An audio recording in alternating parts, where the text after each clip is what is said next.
ચાલો વિદ્યાર્થી મિત્રો નમસ્કાર। તો છેલ્લે આપણે લાસ્ટ લેક્ચરની અંદર છે એ અવકાશીય રસાયણ વિજ્ઞાનની વાત કરી। SN1 અને SN2 પ્રક્રિયાઓની અંદર ઘણી વ્યાખ્યાઓનો અભ્યાસ કર્યો અને અવકાશીય રસાયણ વિજ્ઞાન છે એની વાત કરી। હવે આજના લેક્ચરની અંદર એટલે ગયા લેક્ચરની અંદર આપણે પહેલો રાસાયણિક ગુણધર્મ છે એ પૂર્ણ કર્યો। હવે આપણો બીજો રાસાયણિક ગુણધર્મ છે વિલોપન પ્રક્રિયા। કઈ પ્રક્રિયા છે? વિલોપન પ્રક્રિયા। તો વિલોપન પ્રક્રિયા છે એની આપણે વિલોપન પ્રક્રિયાઓ છે તો એ વિલોપન પ્રક્રિયાઓની આપણે આજે વાત કરવાની છે। તો એની અંદર વિલોપન પ્રક્રિયાની અંદર બીટા હાઇડ્રોજન યુક્ત હેલો આલ્કેનની પોટેશિયમ હાઇડ્રોક્સાઇડ એટલે KOH ના આલ્કોહોલીય દ્રાવણ સાથે જો ગરમ કરવામાં આવે તો બીટા કાર્બન પરથી હાઇડ્રોજન પરમાણુનું અને આલ્ફા કાર્બન પરમાણુ પરથી હેલોજન પરમાણુ વિલોપન થાય છે। તો એની અંદર આપણે આ પ્રક્રિયા છે તો એ પ્રક્રિયાની અંદર આલ્ફા બીટા નામકરણ કેવી રીતે આપવું તો એનું પહેલાં ઉદાહરણ હું તમને આપું, પછી પ્રક્રિયા તમને સમજાવું। આ આપણો કાર્બન છે, કાર્બનની સાથે જે આપણું ક્રિયાશીલ સમૂહ એટલે કે હેલોજન ક્રિયાશીલ સમૂહ જોડાયેલું છે, પછી એની બાજુનો પહેલો કાર્બન હોય એ કાર્બનને હંમેશા આલ્ફા નામ અપાય, બીજા કાર્બનને બીટા અને ત્રીજો કાર્બન હોય એને ગેમા। તો એની અંદર આલ્ફા બીટા અને ગેમા એ તમને ખબર હોવી જોઈએ કે જે ક્રિયાશીલ સમૂહ હોય એની બાજુનો કાર્બન હોય એને આલ્ફા કહેવાય, એની બાજુનો બીટા અને એની બાજુનો ગેમા કાર્બન। હવે જો આપણે પ્રક્રિયા કઈ ભણવાની છે તો કે વિલોપનની પ્રક્રિયા। તો વિલોપનની પ્રક્રિયા ભણવી હોય તો એની અંદર વિદ્યાર્થી મિત્રો આપણે બીટા હાઇડ્રોજન યુક્ત એટલે બીટા છે એમાંથી હાઇડ્રોજન દૂર થશે અને આલ્ફામાંથી હેલોજન પરમાણુ દૂર થશે અને ત્યાં શું બનશે તો ત્યાં ડબલ બંધ એટલે કે આલ્કીન નિપજ આપશે। હવે જો બધાનું ખાસ ધ્યાન અહીંયા પ્રક્રિયા તમને સમજાવું છું। આ કાર્બન સાથે 3 હાઇડ્રોજન જોડાણા છે। શું જોડાણા છે? 3 હાઇડ્રોજન। આ કાર્બન સાથે હાઇડ્રોજન અને X જોડાયેલો છે। ઓકે, હવે જો આ કાર્બનને કયો કાર્બન કહેવાય? આલ્ફા। આ કાર્બનને કયો કાર્બન કહેવાય? બીટા। હવે એની પ્રક્રિયા કોની સાથે કરવાની છે ખાસ યાદ રાખજો। નીટની અંદર બોર્ડની પરીક્ષામાં આ MCQ હોય જ છે। આલ્કોહોલિક શબ્દ હોવો જ જોઈએ। આલ્કોહોલિક KOH એટલે KOH નું દ્રાવણ શેમાં બનાવવામાં આવે? આલ્કોહોલમાં બનાવવામાં આવે તો વિલોપનની પ્રક્રિયા થાય અને જો પાણીમાં બનાવવામાં આવે તો વિસ્થાપનની પ્રક્રિયા થાય। એ હમણાં સમજાવું તમને। પહેલા આ પ્રક્રિયા વિલોપનની વાત કરી લઈએ। આ 11મા ધોરણમાં આવી ગયું। વિલોપનની પ્રક્રિયા અને વિસ્થાપનની પ્રક્રિયામાં તફાવત શું? જો આલ્કોહોલિક છે ને એનું દ્રાવણ તમે છે KOHનું દ્રાવણ આલ્કોહોલમાં બનાવો ને તો વિલોપનની પ્રક્રિયા થાય। એટલે શું થશે તો બધાને ખબર છે K+ હોય OH- હોય તો K+ અને OH- તો તમે જોઈ શકો છો કે આ OH- છે અને આ K+ છે।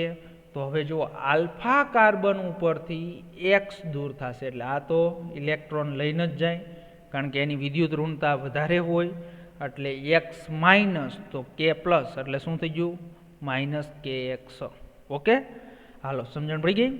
OH- તો બીટા કાર્બન ઉપરથી હાઇડ્રોજન પરમાણુ દૂર થશે તો બીટા કાર્બન ઉપરથી હાઇડ્રોજન પરમાણુ પણ અહીંયા H+ દૂર થાય એટલે આ બંધ છે એ અહીંયા ટ્રાન્સફર થઈ જશે। તો હવે નિપજ લખવી હોય તો જો હાઇડ્રોજન કાર્બન હાઇડ્રોજન અહીં સિંગલ બંધ હતો એનો ડબલ બંધ થઈ ગયો। આ કાર્બન સાથે પણ 2 હાઇડ્રોજન, અહીંયા પણ 2 હાઇડ્રોજન, તો તમને નિપજ શું મળી? આલ્કીન। એટલે આ કઈ પ્રક્રિયા થઈ? વિલોપનની પ્રક્રિયા। પ્લસ શું મળ્યું? K+ X- એટલે KX અને પ્લસ OH- H+ એટલે H2O। તો આ પ્રક્રિયાને કઈ પ્રક્રિયા કહેવાય? બીટા વિલોપનની પ્રક્રિયા। વિલોપનની પ્રક્રિયા કહેવાય છે। આ પ્રક્રિયાના 3 નામ છે તો એક વિલોપનની પ્રક્રિયા, એક બીટા વિલોપનની પ્રક્રિયા બીટા વિલોપનની પ્રક્રિયા. ત્રીજું નામ છે એનું ડિહાઇડ્રોહેલોજિનેશન. ત્રીજું નામ શું છે? ડિહાઇડ્રો. ડી એટલે દૂર થવું, હાઇડ્રો એટલે હાઇડ્રોજન, અને ડિહાઇડ્રોહેલોજિનેશન.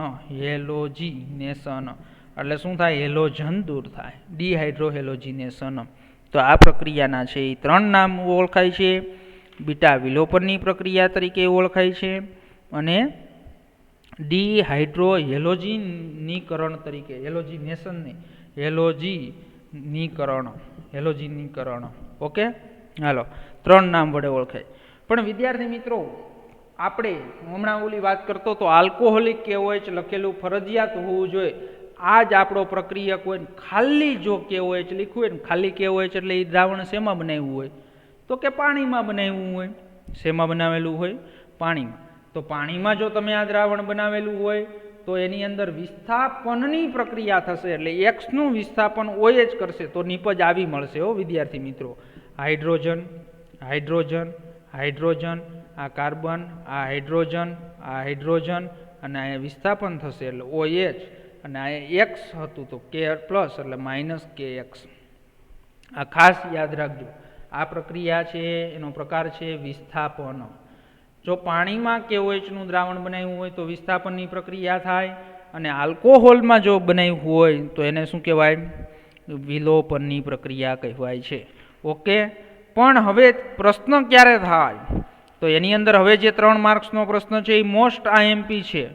તો એની અંદર છે એલેક્ઝાન્ડર જેટસેવ નામના સાયન્ટિસ્ટે છે એ આ નિયમ આપેલો છે. તો એ તમને સમજાવું કે હવે તમારી પાસે એવું ઉદાહરણ આવ્યું કે એની અંદર શું છે? બીટા હાઇડ્રોજન 1 કરતાં વધારે છે. તો એવું ઉદાહરણ તમને સમજાવું વિદ્યાર્થી મિત્રો. CH3 CH2 CH, અહીંયા Br અને અહીંયા CH3. ઓકે, હવે જો આની અંદર આ કાર્બનને કયો કાર્બન? આપણો Br ક્રિયાશીલ સમૂહ સાથે જે કાર્બન જોડાયેલો એને આલ્ફા કાર્બન કહેવાય. એનું આ બાજુનો પાસેનો તો આને બીટા કહેવાય, અને આ પાસેનો જ છે એટલે આલ્ફા કાર્બન સાથે જોડાયેલો બીટા કાર્બન. તો જુઓ હવે બીટા હાઇડ્રોજન અહીંયા છે ને અહીંયા છે, એટલે બીટા હાઇડ્રોજન 1 કરતાં કેવા છે? વધારે છે. તો આ પ્રક્રિયા તમે કોની સાથે કરો? આલ્કોહોલિક KOH સાથે કરો. કોની સાથે? આલ્કોહોલિક KOH સાથે. તો આલ્કોહોલિક KOH સાથે જો પ્રક્રિયા થશે તો નિપજ અહીંયા 2 મળશે. તમે અહીંથી પણ હાઇડ્રોજનને દૂર કરી શકશો અને અહીંથી પણ હાઇડ્રોજનને દૂર કરી શકશો, તો 2 નિપજ મળશે. પણ એમાંથી એક નિપજ કેવી હશે? તો એક નિપજ છે એ વધુ પ્રમાણમાં મળતી હશે, અને એક નિપજ છે એ કેવી? તો એક નિપજ છે એ ઓછા પ્રમાણમાં મળતી હશે. તો એ તમારે નક્કી કરવાનું છે કઈ નિપજ વધુ પ્રમાણમાં મળે ને કઈ નિપજ ઓછા પ્રમાણમાં. તમે વિલોપનની પ્રક્રિયા આગળ સમજી ગયા. ટેક્સ્ટ બુકનું ઉદાહરણ છે એ લ્યો, એટલે જ્યાં એક કાર્બન વધારી દો CH2 CH3, એમાં કાંઈ ફેર ન પડે હો ભાઈ. તો એની અંદર હવે આપણે અહીંથી હાઇડ્રોજન દૂર કરશો તો અહીંયા ડબલ બંધ બનશે, અહીંથી હાઇડ્રોજન દૂર કરશો તો અહીંયા ડબલ બંધ બનશે. તો આપણે અહીં નિપજ લખીએ કે ભાઈ અત્યારે હું અહીંથી હાઇડ્રોજન દૂર કરું છું એટલે CH3 CH2, અહીંયાથી જો એક હાઇડ્રોજન દૂર થાય એટલે શું થઈ જાય? CH ડબલ બંધ. આ કાર્બન ઉપરથી અહીંયા Br દૂર થયો એટલે શું થાય? CH3. હવે આનું નામ મારે કરવું હોય તો શું થાય? 1 2 3 4 5 એટલે શું થાય? પેન્ટ-2-ઈન થશે. હવે બીજી નિપજમાં હું અહીંથી હાઇડ્રોજનને દૂર કરું છું તો નિપજ શું મળશે મને? CH3 CH2 CH2, અહીંયા CH, અહીંયા Br દૂર થઈ ગયો, પછી હવે ડબલ બંધ અને અહીંયા CH2. ઓકે, તો આનું નામ કરવું હોય તો મારે શું નામ થાય? પેન્ટ-1-ઈન. શું નામ થાય? પેન્ટ-1-ઈન. હવે જુઓ 2 નિપજ મળી તો એમાં એક નિપજ છે એ મુખ્ય નિપજ મળશે, અને એક નિપજ છે એ કેવી મળશે? ગૌણ નિપજ મળશે. તો આ નિપજ છે એ આપણી મુખ્ય નિપજ છે એટલે 81% નિપજ આપે છે, અને આ નિપજ છે એ ગૌણ નિપજ છે એટલે 19% નિપજ આપે છે. પણ ખબર કેવી રીતે પડી? તો એ પણ આપણે જેટસેફ નામના વૈજ્ઞાનિકે જે આપણે નિયમ આપ્યો છે એ નિયમ પહેલાં તમને સમજાવવું અને પછી પાછું ઉદાહરણ સમજાવવું એટલે તમારા મગજની અંદર ઉતરી જાય. હાલો નિયમ જોઈએ તો જેટસેપ નામના વૈજ્ઞાનિકે આ વખતે બોર્ડની પરીક્ષામાં 3 માર્ક્સમાં પ્રશ્ન પૂછાણો હતો. જેટસેપનો નિયમ ઉદાહરણ દ્વારા સમજાવો. તો જેટસેપનો નિયમ છે ડિહાઇડ્રો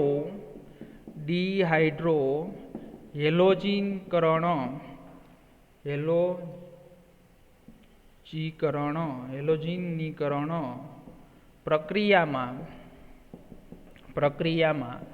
મુખ્ય નિપજ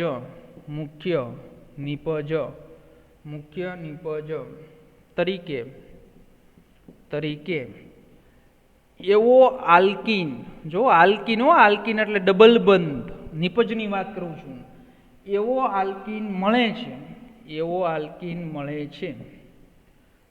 છે કે જેમાં દ્વિબંધને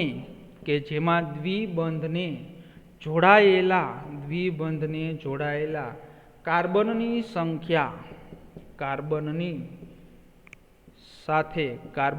સાથે વધુ સંખ્યામાં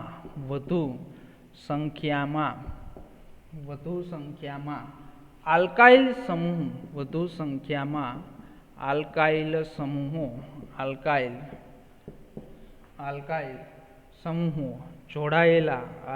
સમૂહો જોડાયેલા હોય.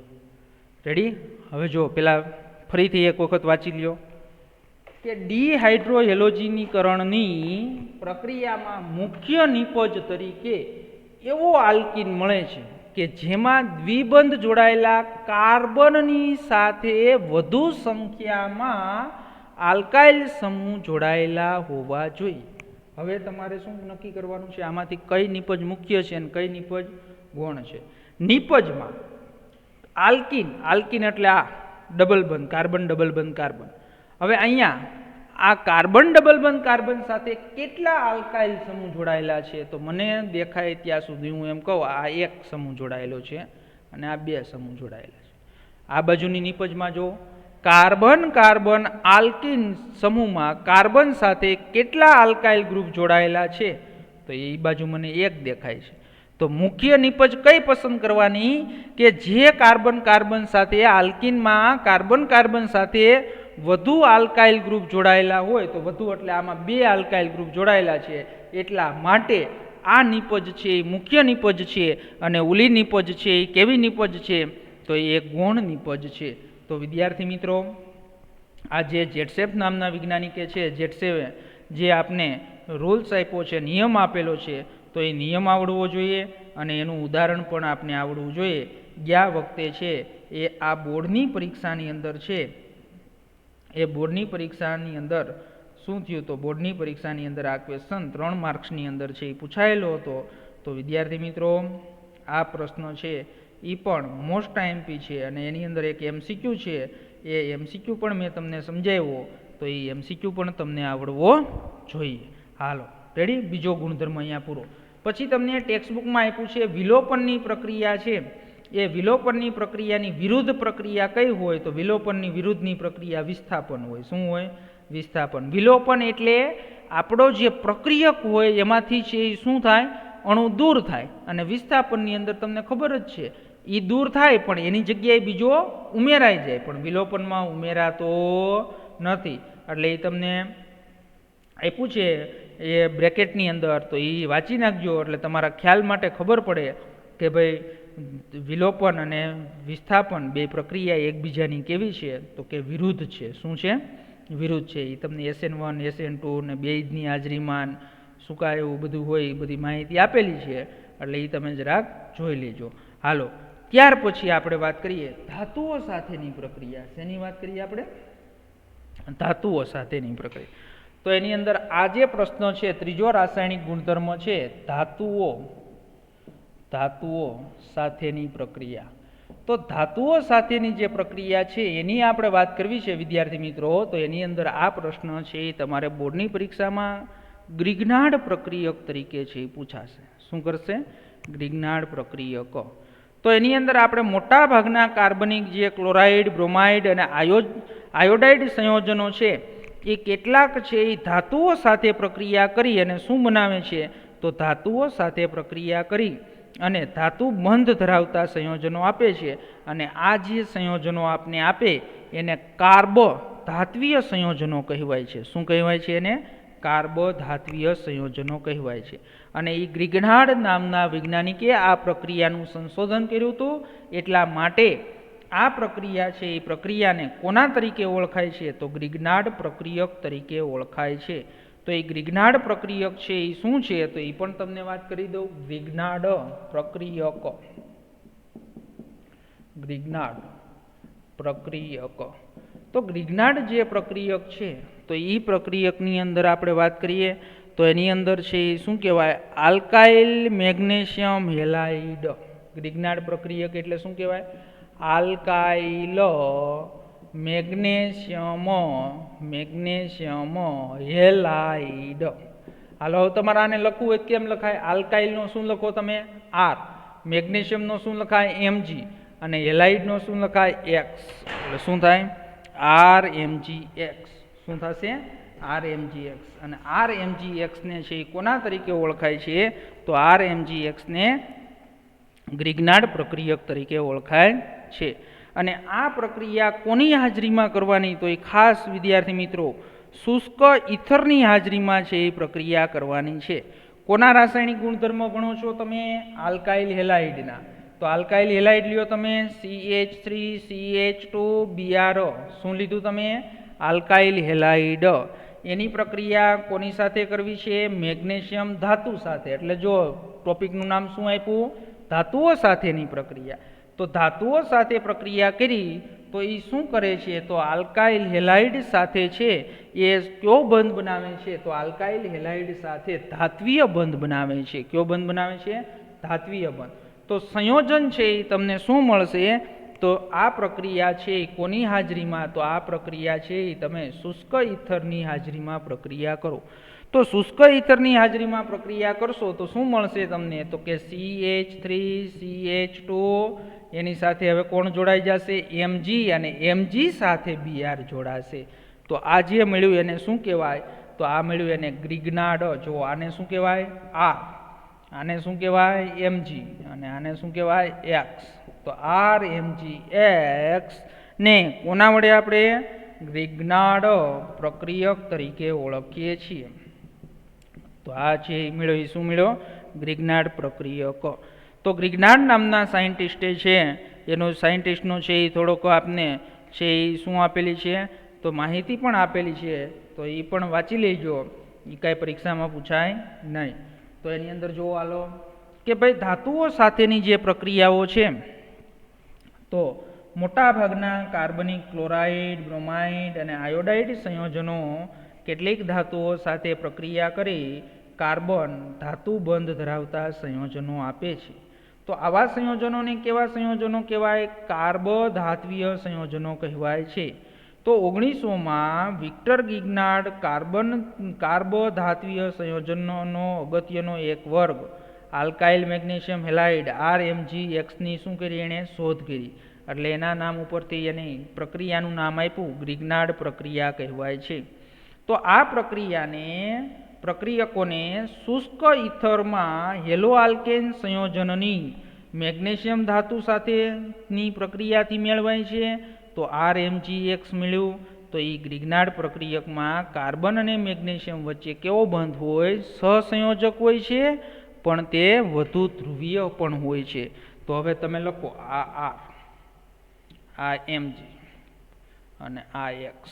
ઓકે, તો તમને બધાને ખબર છે Mg છે ધાતુ છે એટલે આંશિક ધન વીજભાર, આ આંશિક ઋણ વીજભાર અને આ પણ આંશિક ઋણ વીજભાર ધરાવે. તો આ બંધ છે એ કેવો બંધ થયો? ધ્રુવીય બંધ. કેવો બંધ થશે?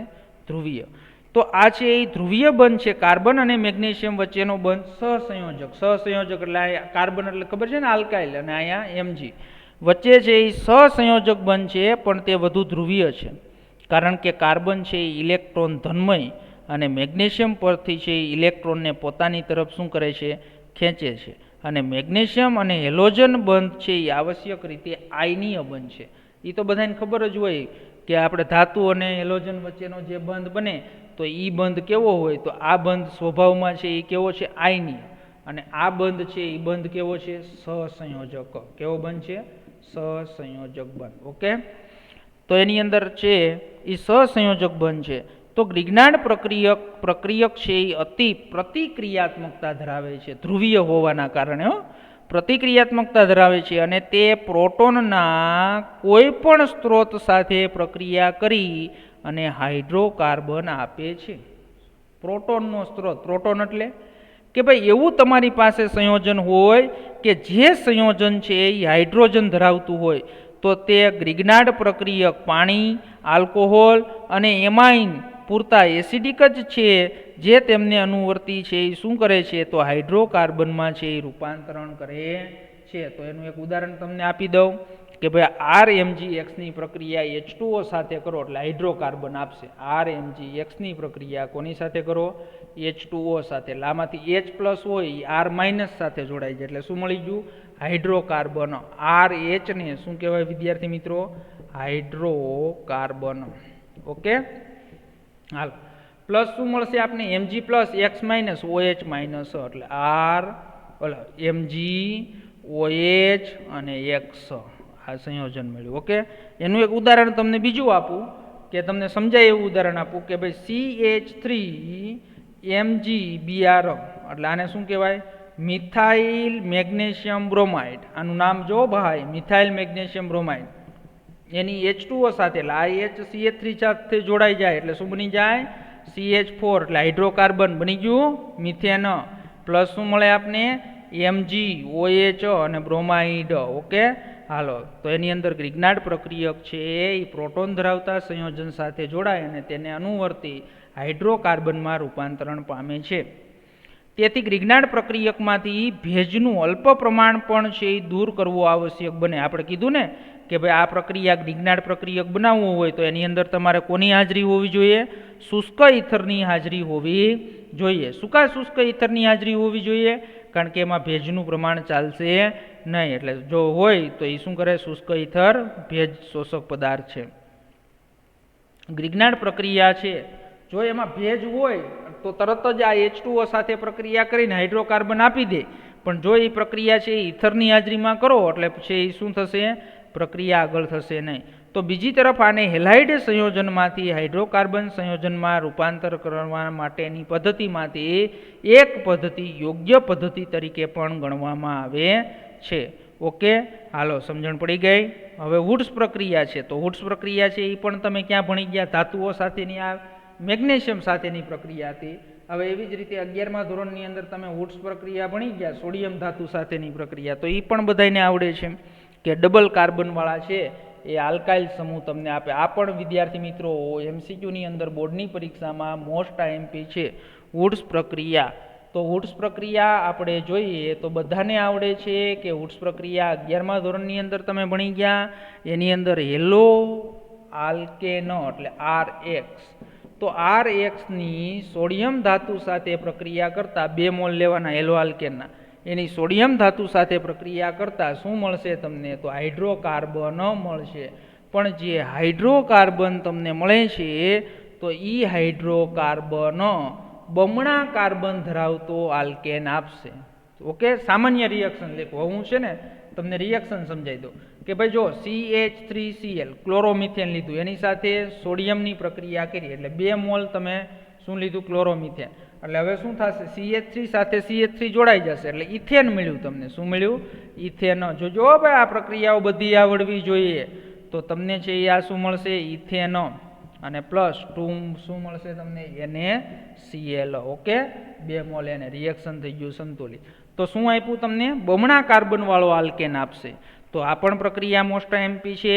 આપણે જ્યારે વુડ્સ પ્રક્રિયાનો ઉપયોગ કરી અને આપણે જો બમણા કાર્બનવાળું નિપજ જોતી હોય ત્યારે વુડ્સ પ્રક્રિયા કરવાની. તો આલ્કાઇલ હેલાઇડ સંયોજનમાં પણ શુષ્ક ઇથરમાં અહીંયા પણ સોડિયમ ધાતુ છે અને સોડિયમ પાણીમાં જાય એટલે ફટાકડા ફૂટે. એટલે આપણે શું કરવું પડે? શુષ્ક ઇથરમાં જ પ્રક્રિયા કરવી પડે. તો શુષ્ક ઇથરમાં સોડિયમ ધાતુ સાથે પ્રક્રિયા કરી અને હેલાઇડ સંયોજનો છે એ સંયોજનોમાં રહેલા કાર્બનની સંખ્યા કરતાં બમણા કાર્બન ધરાવતો હાઇડ્રોકાર્બન આપે છે અને આ પ્રક્રિયાને વુડ્સ પ્રક્રિયા તરીકે ઓળખાય છે. તો વિદ્યાર્થી મિત્રો અહીંયા હેલો આલ્કેનના રાસાયણિક ગુણધર્મો આપણે પૂર્ણ કર્યા. હવે આવતા લેક્ચરની અંદર છે એ આવતા લેક્ચરની અંદર આપણે શું કરશું તો આવતા લેક્ચરની અંદર વિદ્યાર્થી મિત્રો હેલો એરિન પ્રક્રિયા છે તો હેલો એરિનના રાસાયણિક ગુણધર્મો છે એ જોવાના છે. એના પણ 3 રાસાયણિક ગુણધર્મો ત્યાર પછી પોલીહેલોજન સંયોજન એટલે આ પણ ચેપ્ટર આપણું થઈ જશે પૂર્ણ. તો વિદ્યાર્થી મિત્રો વ્યવસ્થિત રીતે તૈયારી કરજો. ઓર્ગેનિક કેમિસ્ટ્રી છે, ઓર્ગેનિક કેમિસ્ટ્રીની અંદર જે આપણા કાર્બનિક પરિવર્તનો આવશે તો એ કાર્બનિક પરિવર્તનો જો આ બધી જ પ્રક્રિયાઓ તમને આવડતી હશે તો જ તમને એના કાર્બનિક પરિવર્તનો આવડશે, નકર કાર્બનિક પરિવર્તનો આવડશે નહીં. એટલે વ્યવસ્થિત રીતે વિદ્યાર્થી મિત્રો તૈયારી કરજો.